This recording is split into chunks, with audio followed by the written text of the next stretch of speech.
الله الرحمن الرحيم وبه نستعين الحمد لله رب العالمين والصلاة والسلام على سيد المرسلين وعلى آله وصحبه أجمعين ومن تبعهم بإحسان إلى يوم الدين. أعوذ بالله من الشيطان الرجيم. بسم الله الرحمن الرحيم. اهدنا الصراط المستقيم صراط الذين أنعمت عليهم. حاضرین گرامی، جن چار چیزوں کا سیکھنا ہر مسلمان مرد اور عورت کے لیے ضروری ہے، ان میں پہلی چیز کا قدر تفصیل سے ذکر ہو چکا، العلم، اور اس کے مراتب کا تذکرہ ہوا. دوسرے نمبر پر والعمل به، جو علم حاصل کیا ہے اس پر عمل کرنا. یہ دوسرا مرتبہ ہے علم کے بعد، کہ پہلے علم حاصل کیا جائے اور پھر دوسرے نمبر پر اس علم پر عمل کیا جائے. شیخ روحانی نے یہاں بیان کیا کہ انسان سے اس کی قبر میں مرنے کے بعد قبر میں اس کے علم کے متعلق سوال ہوگا، رب کے بارے میں، نبی کے بارے میں، دین کے بارے میں. یہ تین سوال اس کے علم سے متعلق ہوگا. اور قیامت کے دن اللہ تبارک و تعالیٰ کے سامنے جب پیش ہوگا تو اس کے عمل کے متعلق سوال ہوگا. پہلا مرتبہ علم کا، دوسرا مرحلہ عمل کا. چنانچہ انسان سے یہ جو چیزیں سوال کی جائے گی ترتیب کے ساتھ، جب قبر کے تین سوالوں کا بیان آئے گا وہاں کچھ تفصیل بیان کی جائے گی. شیخ نے آگے بیان کیا کہ علم اور عمل لازم و ملزوم ہے، یعنی ایک دوسرے سے ان کا چولی دامن کا ساتھ ہے، جڑے ہوئے ہیں. چنانچہ علم کے لیے علم کے ساتھ عمل کا ہونا ضروری ہے اور عمل کے لیے علم کا ہونا ضروری ہے. جو شخص ان دونوں میں سے کسی ایک میں کوتاہی کرے گا، اگر آپ عمل بہت کر رہے ہیں لیکن علم حاصل نہیں کیا، یا علم حاصل کر لیا اور عمل نہیں کیا، دونوں میں سے ایک میں کوتاہی کی، تو یہ دونوں چیزوں میں یہ صورتحال انسان کو گھاٹا، نقصان اور اللہ تبارک و تعالیٰ کے غیظ و غضب کا شکار بنائے گی. اور ایسا انسان خود اپنے خلاف اللہ کے مقابلے میں حجت قائم کرتا ہے. رب العالمین کے سامنے وہ اپنی اس کوتاہی کا جواب نہیں دے سکے گا، عذاب کا مستحق ہوگا. اور جس کا عمل بغیر علم کے ہوگا، یہ پہلا بتایا کہ جس کا علم بغیر عمل کے ہوگا تو وہ اپنے خلاف حجت قائم کرے گا، جواب نہیں دے پائے گا. دوسرا جس کا عمل بغیر علم کے ہوگا، عمل کر رہا ہے لیکن علم نہیں ہے، کیا صحیح ہے، کیا غلط ہے، کیا سنت ہے، کیا بدعت ہے، کیا توحید کا تقاضا ہے اور کون سی چیز توحید کے خلاف ہے، یہ اس کو علم ہی نہیں ہے. تو ایسی صورت میں وہ ضلالت و گمراہی کی طرف جائے گا. اور زیادہ تر ایسا انسان بدعات و خرافات کی طرف جاتا ہے اور ان اعمال میں واقع ہو جاتا ہے کہ اللہ تبارک و تعالیٰ محنت تو کر رہا ہے، عمل تو کر رہا ہے، لیکن اپنے عمل سے اللہ تبارک و تعالیٰ کے غصے کو بڑھاتا ہے. ایسے کام کرتا ہے جو اللہ نے شریعت میں بیان ہی نہیں کیا، رسول اللہ صلی اللہ علیہ وسلم نے جس کی تعلیم ہی نہیں دی. ایسے عمل کو کرنے کے باوجود وہ یہ سمجھتا ہے کہ وہ بغیر علم کے عمل کرنے والا ہے، لیکن حقیقت امر میں وہ اللہ تبارک و تعالیٰ کو ناراض کرتا ہے. اسی لیے صراط مستقیم، سچا اور سیدھا راستہ وہ ہے جو انبیاء کرام اور صالحین کا ہے.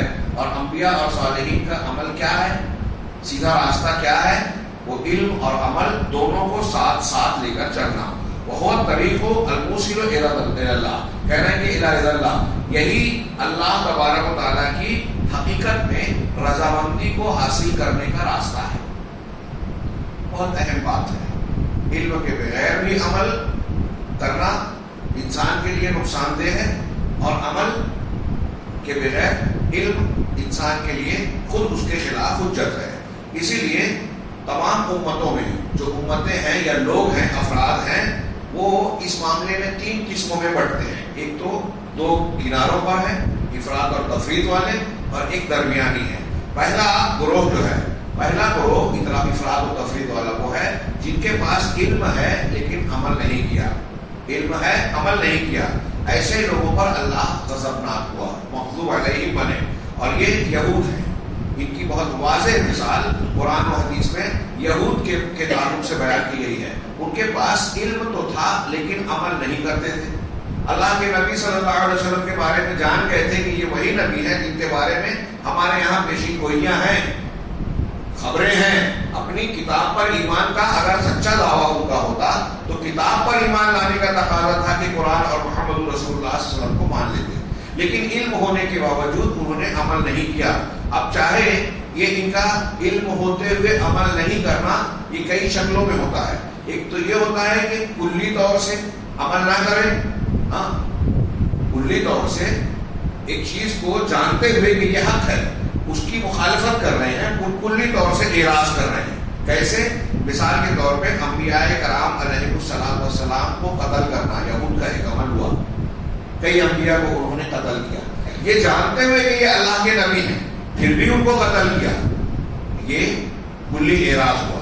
کچھ ایسا ہوتا ہے کہ آدمی کلی طور سے اعراض نہیں کرتا، اللہ اور رسول کی بات کا کھل کے انکار نہیں کرتا، تعویل کا راستہ اختیار کرتا ہے۔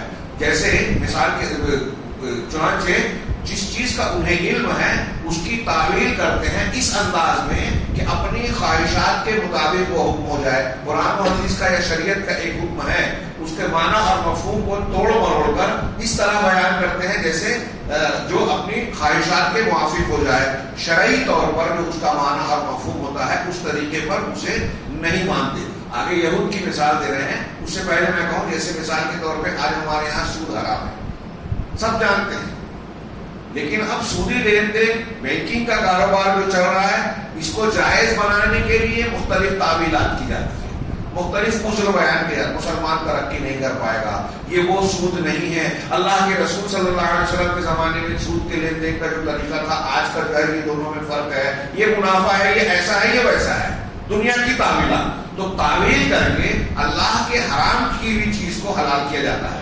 یہی یہود نے کیا کہ ان سے کہا گیا، کیسے؟ اللہ نے کہا قرآن میں وَادْخُلُوا الْبَابَ سُجَّدًا وَقُولُوا حِطَّةٌ، کہ تم سجدے کی حالت میں دروازے میں داخل ہو، سجدہ جھک کر اللہ کے سامنے، اور جو ہے یہ کہو حِطَّہ، انہیں معاف کر دے، ہٹا دے، مٹا دے، گناہ کو معاف کر دے پروردگار۔ تو انہوں نے اس حکم کے بدلے میں اس کا علم حاصل ہو گیا، عمل کیا کیا؟ وَدَخَلُوا يَضْحَكُونَ، وہ سکرین کے بل بیٹھ کر گھسٹ کر داخل ہوئے اور کہنے لگے حِنطَةٌ فِي سُنبُلَةٍ، بعض روایتوں میں ہے کہ اے اللہ بالی میں گیہوں دے، گیہوں کا دانہ حنطہ دے، حنطہ کو حنطہ بنا دیا، اور سجدے کی حالت میں جھک کے جانا چاہیے تو سکرین کے بل گھسٹ کر گئے۔ وَتَأَوَّلُوا مَا أَمَرُوا بِهِ، جس کا ان کو حکم دیا گیا تھا اس کی تعویل کی، اس کے معنی کو توڑ مروڑ دیا۔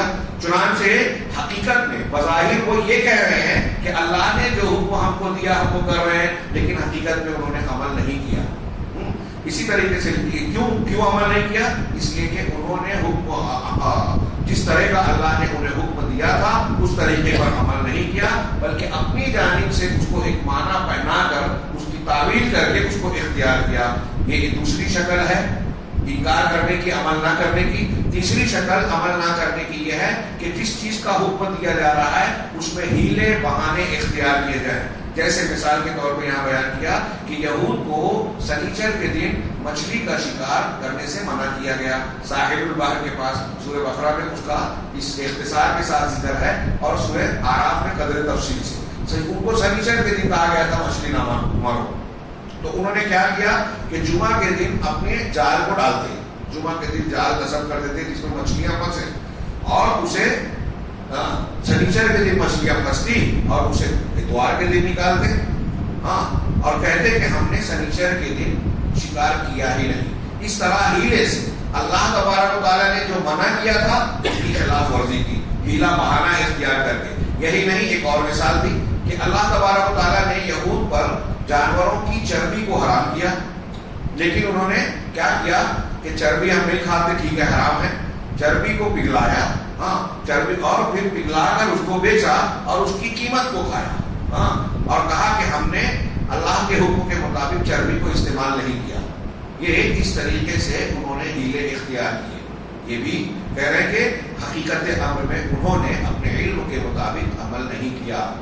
کہا گیا چربی استعمال نہ کرو، تو اب اس کا کھانا بھی جس طرح حرام ہے، اس کو بیچ کر اس کی قیمت کھانا بھی حرام تھا، لیکن ہیلا کر کے انہوں نے اس حرام کو حلال بنا دیا۔ ایسے ہی اگر آپ دیکھیں تو اس طرح بہت سارے مسلمان شریعت کا حکم جاننے کے بعد بھی اس کی تعویل کر کے یا ہیلے بہانوں سے اس کو ٹالتے ہیں، اپنے آپ کو اس عمل سے بچاتے ہیں یا دور رکھتے ہیں۔ حقیقت میں اگر اگر وہ کسی شکل میں عمل کر بھی رہے ہیں ہیلا بہانہ کر کے تو ان کا عمل ہے اور عمل نہیں ہے. انہوں نے عمل اللہ کے حکم پر عمل کیا ہی نہیں. بسوا چنانچہ یہاں شیخ نے کہا کہ اعراض اصلی بالکلیہ اس عمل کو نہ کرنا، جیسے انبیاء کو قتل والی مثال دی، یا تعویل کے ذریعے سے اللہ کے حکم سے اعراض کیا جائے، یا ہیلوں بہانوں کے ذریعے سے اعراض کیا جائے، یہ ساری شکلیں عمل کو ترک کرنے کی ہے. علم ہے لیکن عمل نہیں ہوا، اور یہ مغضوب علیہم جن پر اللہ کا غضب نازل ہوا ان کا طریقہ ہے، اور یہ یہود ہیں اور ان لوگوں کا طریقہ ہے جو یہودیوں کی روش پر چلے، ان کے طریقے کو اختیار کیا. امام سفیان بن عیینہ اور بعض علماء کہتے ہیں کہ ہمارے علماء میں جن لوگوں کو اندر انحراف آیا، علم رکھتے ہوئے جو انحراف کرتے ہیں زکوٰۃ سے بچنے کے لیے، مثال کے طور پہ سال بھر میں زکوٰۃ فرض ہوتی ہے تو کہتے ہیں 11 مہینہ ہوا تو شوہر نے بیوی کو ہبہ کر دیا کہ میں تم کو دے رہا ہوں. اب بیوی مالکہ ہو گئی، سال بھر ہوا ہی نہیں تو زکوٰۃ فرض نہیں ہوئی. اب جب بیوی کے پاس 11 مہینہ ہوا تو اس نے شوہر کو واپس ہبہ کر دیا کہ میں تم کو دیتی ہوں. یہ ہمارے یہاں لوگوں نے بتایا ہے، بڑے بڑے پرانے علماء گزرے ہیں جن لوگوں نے اس قسم کے نہ صرف فتوے دیے بلکہ اس پر عمل بھی کیا. اللہ کے فرض سے بچنے کے یہ ہیلے بہانے اللہ نیتوں کو جانتا ہے. چنانچہ یہ کہہ رہے ہیں کہ یہ مغضوب علیہم کا طریقہ ہوا. یہ ایک طرف ہوا، ایک کنارہ. دوسرا کنارہ ان لوگوں کا ہے جنہوں نے عمل تو کیا لیکن ان کے پاس علم نہیں ہے. یہ ضالین اور گمراہ لوگ ہیں جنہوں نے خیر کا طریقہ جانا نہیں. لأنهم ما عرفوا طریق الخیر، حقیقت میں سچائی کا راستہ، خیر کا راستہ، اللہ کو کون سی چیز پسند ہے اس راستے کا انہوں نے علم حاصل کیا ہی نہیں. آگے ایک محاورہ نقل کیا کہ کتنے ایسے لوگ ہیں جو خیر کو چاہتے ہیں لیکن خیر کو پاتے نہیں.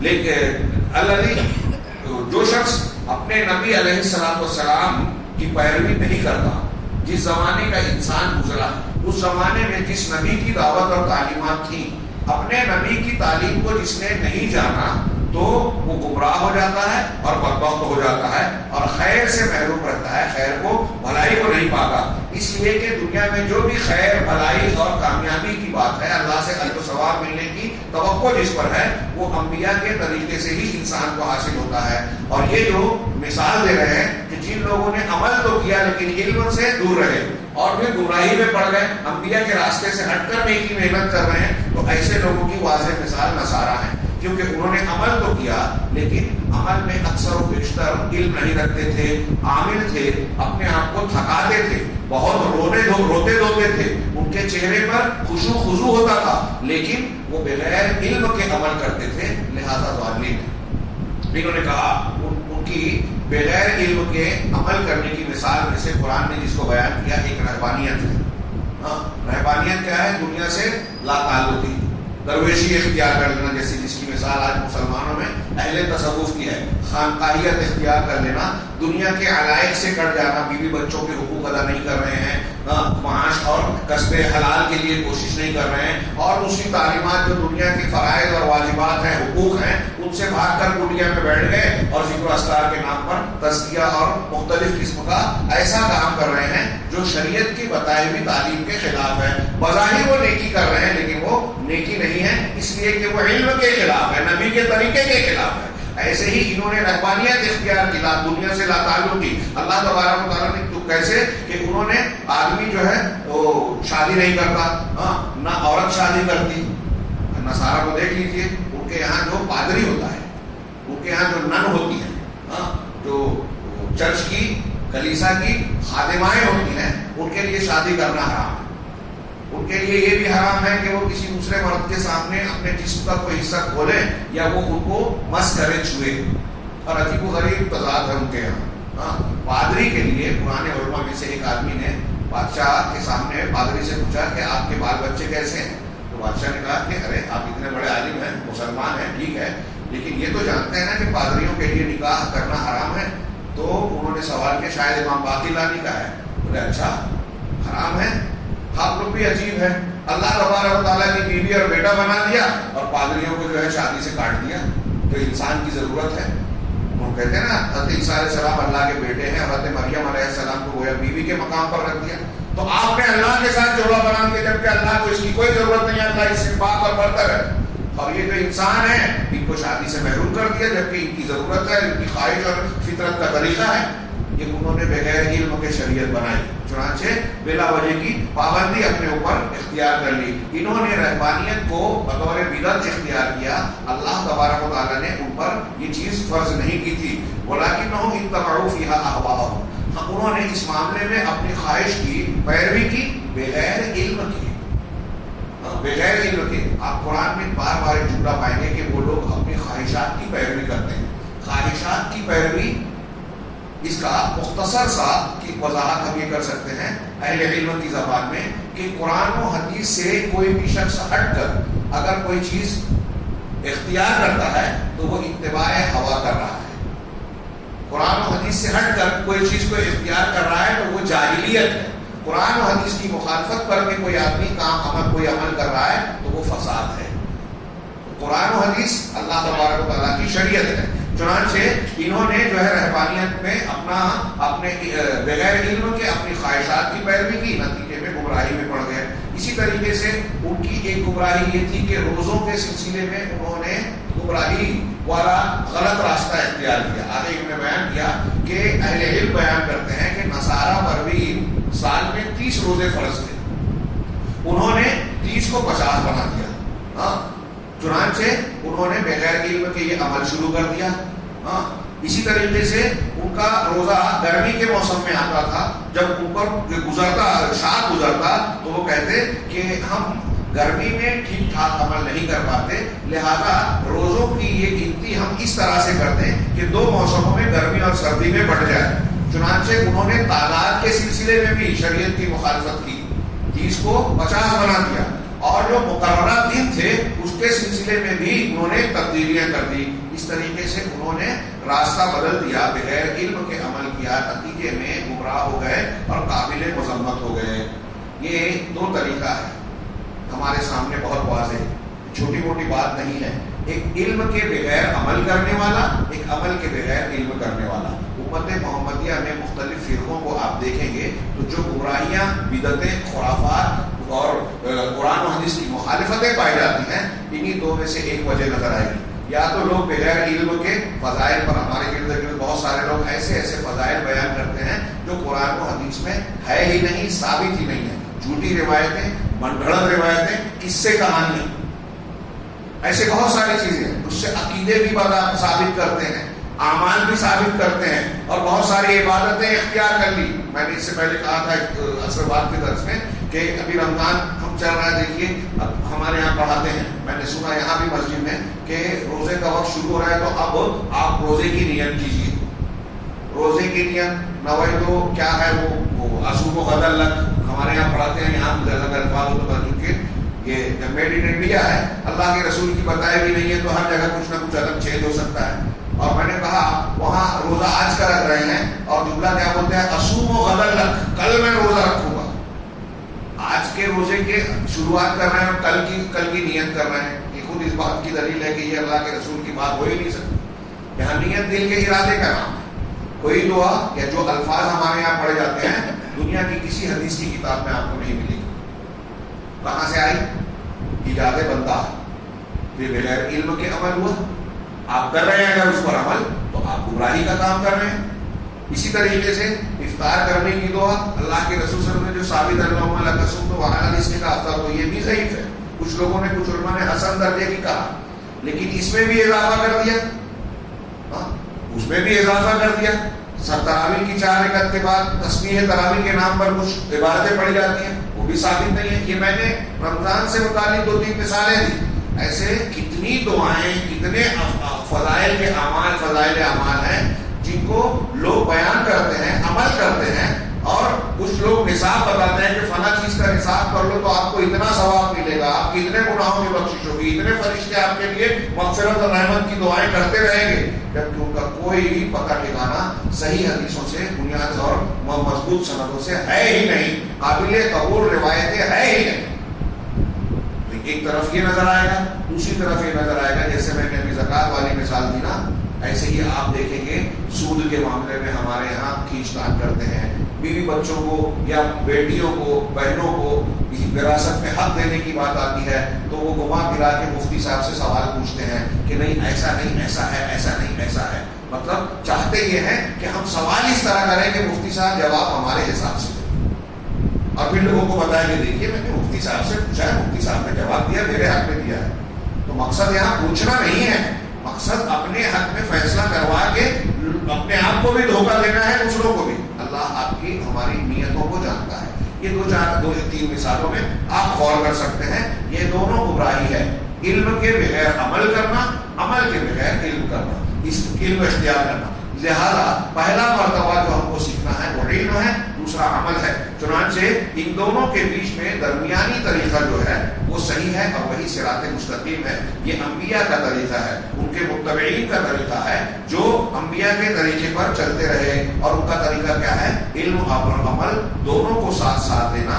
چنانچہ وہ کوئی بھی عمل بغیر علم کے، بغیر دلیل کے، یہاں علم سے مراد دلیل بھی بغیر علم کے نہیں کرتے. اور جب انہیں کسی چیز کا علم حاصل ہو جاتا ہے تو اس کی طرف لپکتے ہیں. ہم صحابہ کرام کی زندگیاں دیکھیں، جب اللہ کے رسول صلی اللہ علیہ وسلم انہیں کوئی عبادت بتاتے تھے تو اس کی طرف لپک کر اس میں عمل میں آگے بڑھنے کی کوشش کرتے تھے. اور اللہ تبارک و تعالیٰ نے ہم کو اسی کا حکم دیا ہے، اور اس کا حکم دیا ہے کہ ہم اس کا سوال کریں اور روزانہ ہر نماز میں، اپنے دن اور رات کی نماز میں بار بار یہ دعا مانگیں کہ اے اللہ اہدنا الصراط المستقیم، صراط الذین انعمت علیہم، ہمیں سیدھے راستے پر چلا. کون سا سیدھا راستہ؟ ان لوگوں کا راستہ جن پر تو نے انعام دیا. انعام یافتہ کون ہے؟ سر فہرست انبیاء ہیں، صالحین ہیں. آج صالحین میں ہمارے لیے سر فہرست صحابہ کرام ہیں. صراط الذین انعمت علیہم، یہ راستہ اختیار کریں. اب انبیاء اور صالحین کا راستہ کیا ہے؟ علم اور عمل دونوں کو لینا. اور کس راستے سے بچاؤ؟ ہم ہر نماز میں دعا مانگ رہے ہیں غیر المغضوب علیہم، مغضوب علیہم کا. ان کا عمل کیا تھا؟ یہ یہودی تھے، علم رکھتے ہوئے عمل نہ کرنا، اس سے بچا. ان کے راستے پر مت چلا اے اللہ. ولا الضالین، اور نہ گمراہ لوگوں کے راستے پر. یہ نصارہ کا طریقہ ہے، ان کے پاس عمل تھا لیکن علم نہیں تھا. چنانچہ یہ اللہ تبارک و تعالیٰ کی جانب سے ہم کو اور آپ کو تعلیم دی گئی ہے کہ سورہ فاتحہ کی اس عظیم الشان سورت کو ہم ہر نماز کی ہر رکعت میں پڑھیں اور ہم اس عظیم طریقے کو اپنے لیے اختیار کریں. وہ کون سا طریقہ ہے؟ علم اور عمل کا. چنانچہ ابتدا علم سے ہوگی اور اس کے بعد عمل کا نمبر آئے گا. اسی پر ہمارے سلف صالحین تھے، صحابہ رسول اللہ صلی اللہ علیہ وسلم کے صحابہ تھے. یہ لوگ علم اور عمل دونوں کو اکٹھا لے کر چلتے تھے. یہاں ایک روایت نقل کی ابو عبد الرحمن السلمی کی، وہ کہتے ہیں کہ ہم کو صحابہ کرام جو قرآن پڑھاتے تھے ان کا یہ طریقہ تھا کہ وہ نبی کریم صلی اللہ علیہ وسلم سے جب قرآن سیکھتے تھے تو آپ سے قرآن کی 10 آیتیں سیکھتے، پھر اس کو لم یخلفوها حتی یعملوا بها، ان آیتوں کو معنی اور مطلب جاننے کے بعد اس وقت تک آگے نہیں بڑھتے، اس کو پیچھے نہیں چھوڑتے یہاں تک کہ اس پر عمل کرتے. اور جب عمل کر لیتے تو اس کو آگے سبق بڑھاتے. اسی طریقے سے ہم نے قرآن کو سیکھا، جانا اور اس پر عمل کیا. علم اور عمل دونوں کو اکٹھا کیا. شیخ آگے کہہ رہے ہیں کہ یہ ہمارے نبی صلی اللہ علیہ وسلم کی اپنے صحابہ کو تربیت کی. رسول اللہ صلی اللہ علیہ وسلم کے صحابہ 10 آیتیں سیکھتے تھے، اس پر غور و فکر کرتے ہوئے رکتے تھے، پھر اس پر عمل کرتے تھے. اس سے آگے دوسرا علم حاصل نہیں کرتے تھے جب تک کہ ان سیکھی ہوئی آیات پر عمل نہ کرنے. چنانچہ ان کا طریقہ کیا تھا؟ علم اور عمل دونوں کو ساتھ ساتھ رکھنا، اور یہی صراط مستقیم ہے. اسی کی نبی صلی اللہ علیہ وسلم سے تعلیم دی گئی ہے. آگے شیخ نے ایک روایت پیش کی کہ بندہ جب علم حاصل کرتا ہے تو اللہ عز و جل کے سامنے اس سے سوال کیا جائے گا کہ جو تم نے علم حاصل کیا اس پر کتنا عمل کیا. لہذا ایک انسان کے لیے ہم کو اور آپ کو ضروری ہے کہ علم حاصل کریں اور اس پر عمل کریں. اپنے لیے اس جواب کو تیار رکھیں اور اس کا ایک ہی جواب ہوگا کہ ہم نے اس علم کو جو حاصل کیا تھا اس پر علم کے مطابق عمل کیا تھا، صحیح عمل کیا تھا. یہی جواب اللہ تعالیٰ کو راضی کرے گا اور اللہ کے غضب سے پکڑ سے بچائے گا. نبی صلی اللہ علیہ وسلم فرماتے ہیں، حدیث رسول ہے کہ قیامت کے دن بندے کے قدم آگے نہیں بڑھ سکتے یہاں تک کہ اس سے یہ سوال نہ کر لیا جائے اس کی عمر کے بارے میں کہ اپنی عمر کو کہاں لگایا، زندگی کے اوقات کو کہاں صرف کیا، اور اپنے علم کے بارے میں کہ اس علم پر کتنا عمل کیا، مال کے بارے میں کہ وہاں وہ کہاں سے کمایا اور کہاں خرچ کیا، کہاں سے کمایا اور کہاں خرچ کیا، اور اپنے جسم کے بارے میں کہ اپنا جسم کہاں جو ہے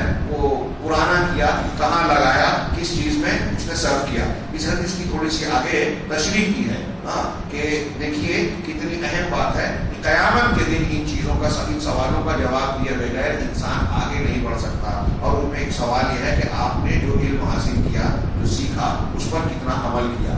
پیچھے گزرا کہ قبر میں علم کے بارے میں سوال ہوگا اور اللہ تعالیٰ کے سامنے میدان محشر میں اللہ یہ سوال کرے گا کہ جو علم تھا اس پر عمل کتنا کیا.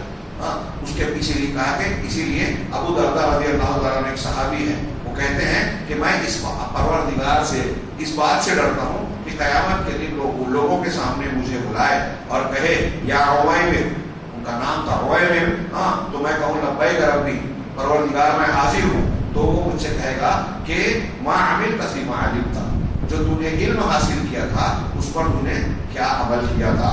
هذا السؤال العظیم ينبغي علينا ان نحشره، یہ بہت بڑا سوال ہے. یہ کوئی ایسی بات نہیں ہے کہ ہم نے سن لیا اور گزر گیا. ہمارے سامنے پیش ہونا، یہ اللہ اور رسول کی باتیں ہیں، حقیقت ہے. ہمارا یقین ہونا چاہیے کہ ایسا ہی ہوگا اور ہے ایسا ہی.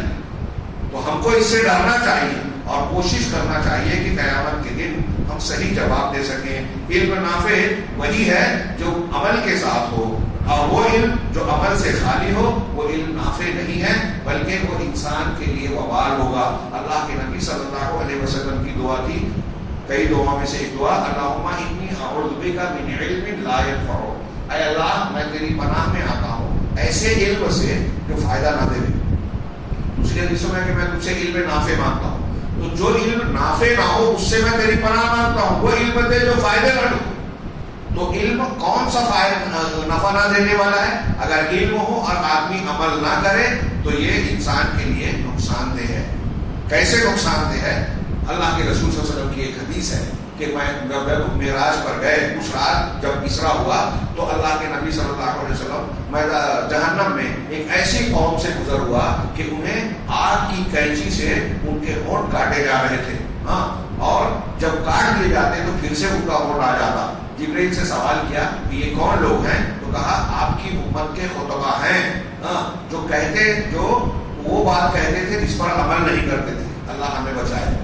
وَيَقْرَؤُونَ كِتَابَ اللَّهِ وَلَا يَعْمَلُونَ، اللہ کی کتاب کو یہ لوگ پڑھتے تھے لیکن اس پر عمل نہیں کرتے تھے. علامہ البانی نے بہقی کی اس روایت کو حسن درجے کی کہا کہ جہنم میں یہ منظر اللہ کے رسول صلی اللہ علیہ وسلم دیکھا. شیخ کہتے ہیں کہ علماء ہیں، قرآن پڑھتے تھے عمل نہیں کرتے تھے، اور خطبہ تھے تو خطیب ہے اس کا مطلب علم رکھتے تھے، لوگوں کو بتاتے تھے. تو خطبہ تھے لیکن خود عمل نہیں کرتے تھے، تو اس طریقے سے ان کو عذاب دیا جائے گا. کتنی بڑی وعید ہے ان لوگوں کو اس سلسلے میں کہ علم ہوتے ہوئے آدمی عمل نہ کرے. یہ دلیل ہے اس بات کی کہ علم پر عمل نہ کرنا یہ کبیرہ گناہوں میں سے ایک بہت بڑا گناہ ہے جس پر اللہ تبارک و تعالیٰ کی وعید آئی ہے. آگے انہوں نے یہ بیان کیا کہ اب علم حاصل ہو تو علم پر کیسا عمل ہونا چاہیے. تو اس میں کافی تفصیل سے گفتگو ہے. میں اختصار کے ساتھ دو جملے میں بات کہوں کہ جب ہم کو یہ علم ہو جائے کہ شریعت میں یہ کام واجب ہے، نماز پڑھنا فرض ہے، تو اس پر عمل کرنا فرض مانے. جب ہم کو یہ معلوم ہو جائے کہ شریعت میں یہ کام کرنا سنت ہے تو اس پر عمل کرنے کو سنت مانے. جب ہم یہ جانیں کہ اس کو کر بھی سکتے ہیں نہیں بھی کر سکتے ہیں تو اس کو مانے کہ یہ شریعت کا حصہ ہے اور کوشش کریں کہ عمل ہو. اور نہ کر سکے تو کوئی بات نہیں، یعنی مباح اور مستحب جو ہے اس کو اس درجے کا مانے. جو چیز مکروہ ہے، جو حرام ہے، اب جیسے کرنا واجب ہے ایسے ہی اللہ تعالیٰ نے جن چیزوں کو حرام کیا ہے کہ یہ حرام ہے تو ان سے اپنے آپ کو بچائیں. تو اس میں اس تفصیل کے بعد وہ کہتے ہیں کہ اس تقسیم کو سامنے رکھ کر انسان غور کرے کہ ہمارے لیے اس بات کا جاننا بہت ضروری ہے کہ ہم اس کو اچھی طریقے سے شریعت کی اس بنیاد کو سمجھیں، اس پر غور و فکر کریں اور اس پر حریص بنیں کہ اللہ تبارک و تعالیٰ کے نبی کے اور دین کے بارے میں علم حاصل کریں اور پھر ان کے اس علم کے تقاضے کے طور پر جو عمل ہم پر لاگو ہوتا ہے ہم اس پر عمل کریں. یہ وہ چار چیزیں جو ہمارے لیے جاننا ضروری ہے. اس میں سے دوسری چیز کی کچھ تشریح بھی انشاءاللہ آئندہ درس میں تیسری چیز کا تذکرہ ہوگا. اللہ تعالیٰ ہمیں دین کو سمجھنے اور اس پر عمل کرنے کی توفیق دے، اس کے ذریعے سے دنیا اور آخرت میں ہر قسم کے عذاب سے محفوظ رکھے. وآخر دعوانا ان الحمد للہ رب العالمین وصلی